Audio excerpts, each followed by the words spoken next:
भगवान के साथ होने पर मिलते हैं यह 8 संकेत। मित्रों, वैसे तो सुख दुख, लाभ हानि, लाभ यश अपयश जीवन के हिस्से हैं और यह सब तो आते जाते ही रहते हैं, लेकिन कुछ लोग अपने जीवन में इतने निराश हो जाते हैं कि उन्हें लगता है कि भगवान को उनकी कोई परवाह नहीं है।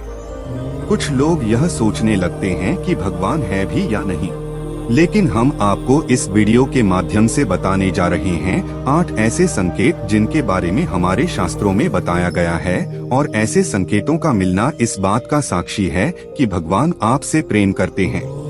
दरअसल भगवान अपना प्रेम सभी को अलग अलग रूपों में दिखाते हैं। भागवत में वर्णन आता है कि पांडवों की माता कुंती भगवान से विपत्ति मांगती हैं। कुंती महारानी कहती हैं कि जब जब हम पर विपत्ति आई तब तक आप हमें बचाने के लिए उपस्थित थे, लेकिन जब आपने हमें हमारा राज्य वापस जितवा दिया तो आप द्वारका जा रहे हैं। इससे अच्छा तो विपत्ति ही हमें दीजिए ताकि आपका साथ हमें प्राप्त होता रहे। इसी तरह जब पांडव भीष्म पितामह के पास जाते हैं तो भीष्म पितामह उनसे कहते हैं कि तुम पांचों बहुत ही शक्तिशाली हो और द्रौपदी तो यज्ञ से उत्पन्न हुई कन्या है, जिसको यह वरदान है कि वह जिस घर में भी रहेगी वहाँ कभी भी भोजन की कमी नहीं रहेगी। फिर भी तुम लोगों को इतना दुख देखने को मिला, तुम्हारा राज्य छीन लिया गया और तुम्हें अन्याय से वन में भेज दिया गया। तुम्हें जलाकर मारने की कोशिश की गई और क्या क्या षड्यंत्र तुम्हारे साथ नहीं किया गया। भगवान की लीला भगवान ही जाने, ना जाने भगवान अपना प्रेम किसको किस रूप में दिखाते हैं। भगवान किसी को सुख देते हैं तो किसी को दुख देते हैं, लेकिन कुछ भगवान के भक्त यह नहीं समझ पाते कि दुख भी भगवान की ही देन है और वह निराश हो जाते हैं। उन्हें यह शंका होने लगती है कि क्या भगवान को उनकी परवाह है। इस दुविधा को दूर करने के लिए हम शास्त्रों में वर्णित 8 ऐसे संकेतों के बारे में बताने जा रहे हैं जो यह बतलाते हैं कि भगवान आपसे प्रेम करते हैं। पहला संकेत है कि अगर ईश्वर आपसे प्रेम करते हैं तो आप जो कुछ भी करेंगे उसमें विफलता मिलेगी। जी हाँ, आपको यह सुनकर अजीब जरूर लगेगा, लेकिन भगवान का साथ जिनको मिलता है उन्हें विफलता जरूर मिलती है। आप बहुत मेहनत करेंगे, आप अच्छाई की राह पर चलेंगे, फिर भी आपको विफलता ही मिलेगी, और यह संकेत है कि भगवान आपसे प्रेम करते हैं। आपको विफलता तब तक देखने को मिलेगी जब तक आप जीवन के सही उद्देश्य को समझ नहीं जाते। दूसरा संकेत है कि जब भगवान की कृपा आप पर होगी तो आपको बिल्कुल अकेला महसूस होगा। आपके सामने ऐसी स्थिति आएगी जहां आपको समझ में नहीं आ रहा होगा कि आगे क्या करना चाहिए। आपको लगेगा कि इस स्थिति में मेरी मदद करने वाला कोई नहीं है। आप अपनी परेशानी किसी से बता नहीं पाओगे, और अगर आप किसी को बताने में सफल हो भी गए तो भी आपकी परेशानी को कोई समझ नहीं पाएगा। वे कहेंगे कि यह परेशानी तो बहुत ही छोटी है, या तो वे इस पर ध्यान नहीं देंगे या वे इसे नजरअंदाज कर देंगे। तीसरा संकेत जो है वह यह है कि भगवान की कृपा होने पर आपको दुख मिलेगा और आपको लगने लगेगा कि अब हमारे जीवन में इससे बुरा क्या हो सकता है। आप दुख की चरम सीमा को महसूस करेंगे। उदाहरण के तौर पर आप देख सकते हैं कि महान संतों के जीवन में क्या क्या घटित हुआ। जब आपके जीवन में बड़े बड़े दुख आने लगेंगे तो आपके मन में वैराग्य उत्पन्न हो जाएगा और आपका मन भौतिक सुखों से आगे बढ़कर भगवान को जानने के प्रयास में लग जाएगा। मनुष्य को इस समय हताश नहीं होना चाहिए, क्योंकि यह दुख ही उनके मन में ईश्वर के प्रति प्रेम विकसित करने में सहायक होगा। यह उन्हें इस बात का एहसास कराएगा कि यह संसार दुखालय है और भगवान को प्राप्त करने में ही सार है।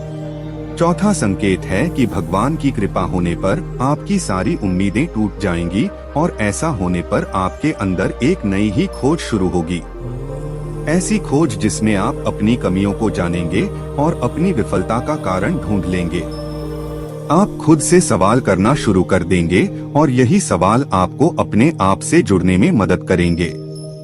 यह जुड़ाव ही आपके जीवन में एक नया बदलाव लाता है।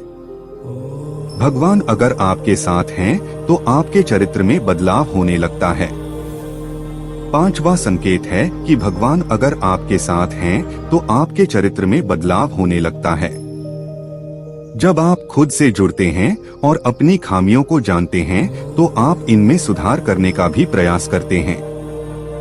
इससे आप अपने आप को बदलने की प्रक्रिया शुरू कर देते हैं। आप पहले से अधिक शांत और स्थिर हो जाते हैं। जब भी हम भगवान की खोज करना शुरू करते हैं तो इससे हमारे अंदर बदलाव आना शुरू होते हैं और हम इस काबिल बनते हैं कि हम भगवान की ओर आगे बढ़ सकें। छठा संकेत है कि आपका किसी भी चीज में हार और जीत से मन ऊपर उठ जाएगा। यह समय होगा जब आप पूरी तरह बदल चुके होंगे और आपका जीवन को देखने के नजरिए में परिवर्तन आ चुका होगा।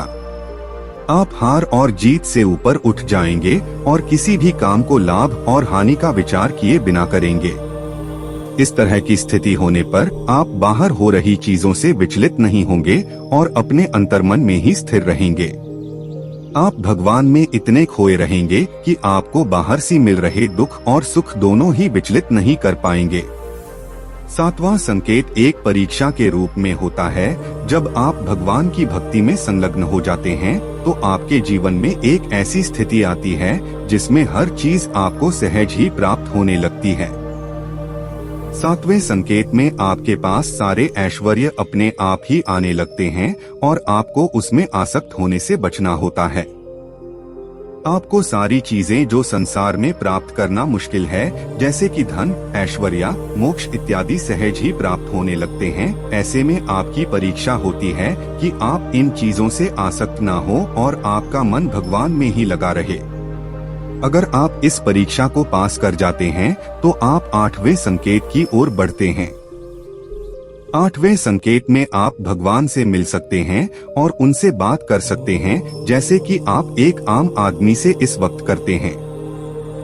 इस संकेत के मिलने के बाद आपके मन में जरा भी संशय नहीं रह जाएगा कि भगवान आपके साथ हैं या नहीं, क्योंकि आप हर समय भगवान के साथ रहेंगे।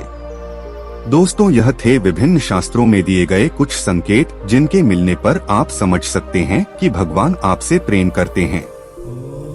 यह सब सुनने में अजीब जरूर लग रहे होंगे, लेकिन इनका विवरण कुछ इसी प्रकार दिया गया है।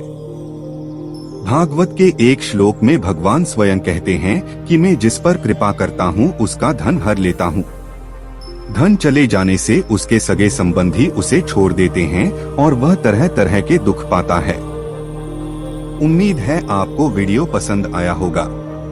अंत तक बने रहने के लिए आपका शुक्रिया। जब आप खुद से जुड़ते हैं और अपनी खामियों को जानते हैं तो आप इनमें सुधार करने का भी प्रयास करते हैं। इससे आप अपने आप को बदलने की प्रक्रिया शुरू कर देते हैं।